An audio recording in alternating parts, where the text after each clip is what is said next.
మాట జారే ముందు, మాట్లాడే ముందు ఆలోచించుకోవాలి.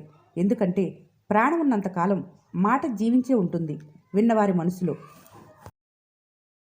ఒంటరిగా ఉండటంలో కూడా ఒక రకమైన ప్రశాంతత ఉంది. ఎవరైనా తిరిగి వస్తారనే ఆశ ఉండదు, వెళ్ళిపోతారనే భయం ఉండదు. మీ అనుకున్న వాళ్ళని పలకరించాలంటే కావాల్సింది సమయం. పలకరించాలని ఉంటే ఎలాగైనా పలకరిస్తారు. ఎదురు పడితే ఎవరినైనా పలకరించవచ్చు, కానీ గుర్తుపెట్టుకొని మరీ రోజు పలకరించే వాళ్ళు ఉండటం అదృష్టం. విజయం కంటే విజయం కోసం చేసే ప్రయత్నమే చాలా గొప్పది. మంచి కోసం చేసే పోరాటంలో ఓడిపోయిన అది గెలిపి అవుతుంది. జీవితం అంటే నిన్ను నువ్వు చూసుకోవటం కాదు, నిన్ను నువ్వు రూపుదిద్దుకోవటం.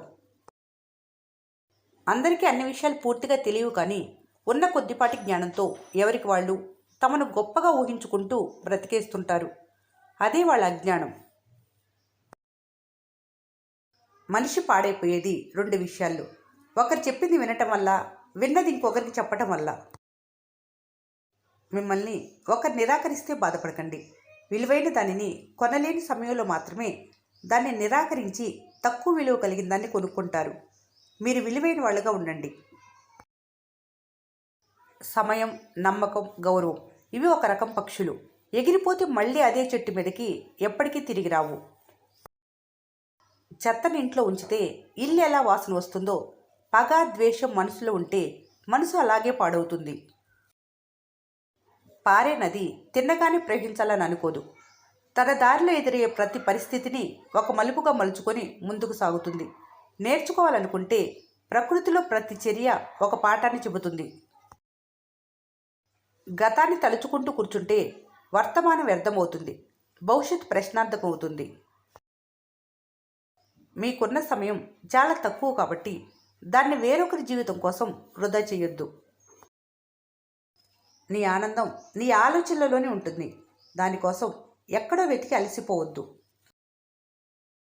ధనం కంటే సమయం చాలా విలువైంది. ఎందుకంటే ఉన్నదానికంటే ఎక్కువ ధనం కావాలంటే సంపాదించుకోవచ్చు.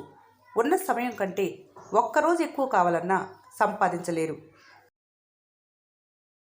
నవ్వుని మించిన ఔషధం లేదు, సహనాన్ని మించిన ఆయుధం లేదు, విశ్వాసాన్ని మించిన భద్రత లేదు, జ్ఞానాన్ని మించిన ఆస్తి లేదు. ఇవన్నీ ఉచితంగానే లభిస్తాయి. భవిష్యత్తులో ఏం జరుగుతుందోనని ఎప్పుడు లెక్క పెట్టేవారు దేనిని సాధించలేరు. సత్యమని, మంచిదాన్ని నువ్వు అర్థం చేసుకున్న దాన్ని తక్షణమే ఆచరించు. నీ ఆనందం నీ ఆలోచనలలోనే ఉంటుంది. దానికోసం ఎక్కడ వెతికి అలసిపోవద్దు. నిన్ను అవమానించిన వారికి, అవహేళన చేసిన వారికి జీవితకాలపు కొట్టని దెబ్బ నీ విజయం. రెండు విషయాలు నువ్వేంటో తెలుపుతాయి. ఒకటి, నీ దగ్గర ఏమీ లేనప్పుడు నీకుండే ఓపిక. రెండు, నీ దగ్గర అన్నీ ఉన్నప్పుడు నీ ప్రవర్తన. ఆరోగ్యం మందులతో రాదు. అది ఎప్పుడు మనశ్శాంతితోనూ, నవ్వుతూ ఉండటం ద్వారాను, ఉన్నదాంతో తృప్తి పట్టడం వల్ల, ఇతరులకు నీ ప్రేమను పంచివ్వటం ద్వారా లభిస్తుంది. మౌనం తీయని మాటలతో చేరువవుతుంది. అది బయటపడేసరికి మీ సంతోషాన్ని మొత్తం తీసుకుపోతుంది. జీవితంలో సమస్యలు ఎప్పటికీ ముగిసిపోవు. అవి నిన్నొకలా ఉంటాయి, ఇవాళ ఇంకోలా, రేపు మరోలా ఉంటాయి, అంతే. అక్కడే ఆగిపోకుండా పరిష్కరించుకుంటూ ముందుకు సాగిపోవటమే జీవితం. విమర్శ అనేది రుణం లాంటిది. అవతల వారు ఏదో ఒకరోజు వడ్డీతో సహా తీర్చడానికి తప్పక ప్రయత్నిస్తారు. పట్టరాని దుఃఖంలో ఉన్నావా? నిశ్శబ్దంగా ఉండు. దుఃఖం నీ బలహీనతల్ని లోకానికి చాటి చెప్పి నిన్ను బలహీన్ని చేయగలదు. మాట ఇవ్వటానికి తొందరపడకు. ఇచ్చిన మాటను నిలబెట్టుకోవటానికి తొందరపడు. మాటల కంటే చేతలు బిగ్గరగా మాట్లాడతాయి. మంచి కోసం చేసే పోరాటంలో ఓడిపోయినా అది గెలిపే అవుతుంది. పగ తీర్చుకుంటే ఆ రోజు మాత్రమే ఆనందం కలుగుతుంది. ఒకరోజు ఆనందం కోసం చిరకాలం కలిగే ఆనందాన్ని బలిపెట్టకూడదు. నిశ్శబ్దంగా కూర్చొని అంతరంగంలోకి చూడండి. సహజంగానే ఆలోచనలు వస్తాయి మరియు పోతాయి. ఇబ్బంది పడకండి. కూర్చొని ఏదైనా ఆలోచనలు వచ్చినా దాన్ని మీ సొంత ఆలోచనలతో నిర్మూలించండి. నిన్ను చూసి అసహించుకున్న మనుషులే అసూయపడే స్థాయికి చేరుకోవటమే నువ్వు సాధించే గొప్ప విజయం. ఎదురుచూపులో ఉన్న ఆవేదన ఏంటో ఎదుర్కొన్న వాళ్ళకే అర్థమవుతుంది. పక్షులు పాదాల కారణంగా చిక్కుల్లో పడితే మనుషులు నాలుకల కారణంగా చిక్కుల్లో పడతారు. మంచి మనసుతో చెప్పే ప్రతి మాట విలువైనదే. మంచి ఆలోచనతో చేసే ప్రతి పని ఉపయోగకరమైందే. పట్టరాని కోపంలో ఉన్నావా? మౌనంగా ఉండు. ఎందుకంటే కోపం బంధాలను విడతీయగలదు. ఒకసారి దెబ్బతింటేనే తెలుస్తుంది నీలో ఎంత ధైర్యం ఉందో. ఒకసారి పొరపాటు చేస్తేనే తెలుస్తుంది నువ్వు ఇంకా ఎంత నేర్చుకోవాలో. ఒకసారి ఓడిన తర్వాతే తెలుస్తుంది నువ్వు ఎలా గెలవగలవో. ఆలోచించి తీసుకున్న నిర్ణయం, కష్టపడి దక్కించుకున్న అవకాశం, ఓటమి నేర్పిన అనుభవం, గొప్ప వ్యక్తిత్వంలో వచ్చే అభిమానం ఎప్పటికీ వృధా కావు. మనిషి ఎప్పుడైతే అధికంగా వినడం నేర్చుకుంటాడో అప్పుడే అధికంగా నేర్చుకుంటాడు. సమయం ఓ మూలధనం లాంటిది. దాన్ని సరైన రీతిలో వినియోగించుకోవటం నేర్చుకోవాలి.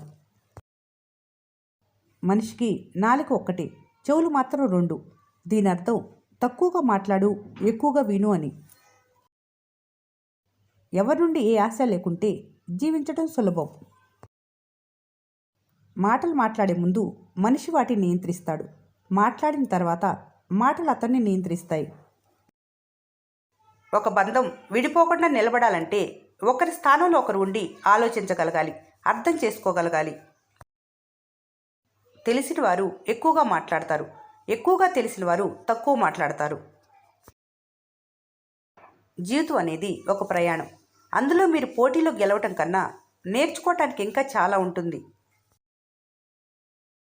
స్వయం శక్తితో పైకొచ్చిన మనిషి ముందు అదృష్టం గురించి మాట్లాడి ప్రయోజనం లేదు.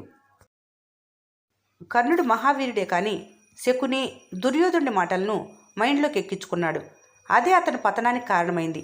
నీ చుట్టూ ఉన్నవాళ్ళు నీ మైండ్లో ఏం నింపుతారో గమనించు, లేకపోతే కర్ణుల్లా కష్టాలు పాలవుతావు. విమర్శ అనేది రుణం లాంటిది. అవతల వారు ఏదో ఒక రోజు వడ్డీతో సహా తీర్చడానికి తప్పక ప్రయత్నిస్తారు. నీతో ఎవరు ఎలా ఉంటే నువ్వు వారితో అలాగే ఉండు. అదే ధర్మం. మంచి మనసుతో చెప్పే ప్రతి మాట విలువైనదే. మంచి ఆలోచనతో చేసే ప్రతి పని ఉపయోగమైనదే. మాటల్లో నిజం ఉండాలి, చేతల్లో ధర్మం ఉండాలి, నడకలో నిబ్బరం ఉండాలి. బ్రతుకు నలుగురికి ఆదర్శం కావాలి. జీవితం చాలా చిన్నది. ఎవరినో ద్వేషిస్తూ కాలాన్ని వృధా చేయకండి. క్షమించడం నేర్చుకుంటే సంతోషంగా గడపగలరు. నేటి మంచి క్షణాల గురించి ఆలోచించు. రేపటి ఆనందాన్ని కొనసాగించు. శ్రద్ధగా వినటం అలవాటు చేసుకోవాలి. బాగా మాట్లాడలేని వారి నుండి కూడా మీరు లాభం పొందుతారు. ఈ వీడియో మీకు నచ్చినట్లయితే మన స్నేహ ఛానల్ని లైక్ చేయండి, సబ్స్క్రైబ్ చేసుకోవడం మర్చిపోకండి. Thanks for watching.